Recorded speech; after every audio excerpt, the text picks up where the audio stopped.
ሰላም አለይኩም ወራህመቱላሂ ወበረካቱሁ። ዛሬ ደግሞ የማስታወስ ችሎታችንን የሚጨምሩ ምግቦችን የተወሰኑትን ልንገራችሁ ብዬ ነው።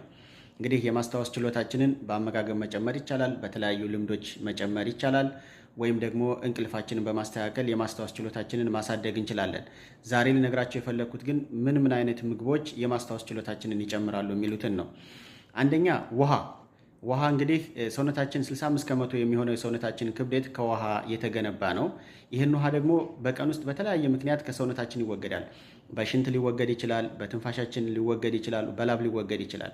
ይህን የተወገደውን ውሃ ተመጣጣኝ ውሃ በመውሰድ እና በመተካት የአካላዊ ጤንነታችንንና የአእምሮ ጤንነታችንን በመጠበቅ የማስታወስ ችሎታችንን ከፍ ማድረግ እንችላለን ማለት ነው። ስለዚህ በቀን ውስጥ በቂ ውሃ ማግኘት የማስታወስ ችሎታችንን ለመጨመር፣ ዲባቴ ካለ ለማስወገድ ከሚረዱን መንገዶች ውስጥ አንዱ ነው ማለት ነው።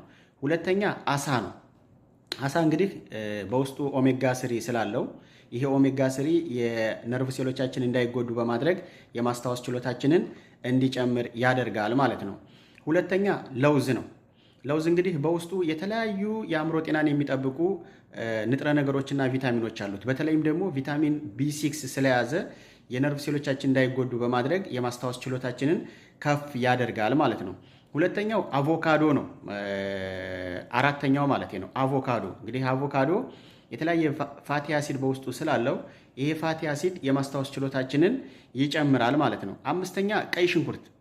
እንግዲህ ቀይ ሽንኩርት አንቲኦክሲዳንት በውስጡ ስለያዘ የማስታወስ ችሎታችንን ከፍ ለማድረግ ከሚረዱን ምግቦች ውስጥ አንዱ ነው ማለት ነው። አፕልም እንዲሁ አንቲኦክሲዳንት ስላለው የማስታወስ ችሎታችንን ለመጨመር ከሚጠቅሙን ነገሮች ውስጥ አንዱ ነው። ሰባተኛ ቀይ ስር ነው። ቀይ ስር እንግዲህ አይረን ወይም ሄሞግሎቢን በውስጡ ስለያዘ እና የደም መጠናችንን ከፍ በማድረግ ለአእምሯችን በቂ ኦክሲጅን እንዲዳረስ በማድረግ የማስታወስ ችሎታችንን ከፍ ያደርጋል ማለት ነው። ስምንተኛ ማርም እንዲሁ እንግዲህ የማስታወስ ችሎታችንን ከፍ የሚያደርጉ ንጥረ ነገራቶችን በውስጡ ይዟል።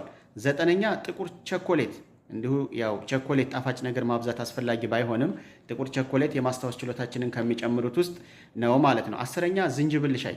የዝንጅብል ሻይም እንዲሁ በውስጡ የማስታወስ ችሎታን ከፍ የሚያደርጉ ንጥረ ነገሮችን በውስጡ የያዘ ስለሆነ የማስታወስ ችሎታችንን ከፍ ለማድረግ ከሚጠቅሙን ውስጥ ነው ማለት ነው። ስለዚህ አንደኛ ውሃ፣ ሁለተኛ አሳ፣ ሶስተኛ ለውዝ፣ አራተኛ አቮካዶ፣ አምስተኛ ቀይ ሽንኩርት፣ ስድስተኛ አፕል፣ ሰባተኛ ቀይ ስር፣ ስምንተኛ ማር፣ ዘጠነኛ ጥቁር ቸኮሌት፣ አስረኛ የዝንጅብል ሻይ። እነዚህ እንግዲህ የማስታወስ ችሎታችንን ከፍ ለማድረግ የሚረዱን የምግብ አይነቶች ናቸው ማለት ነው።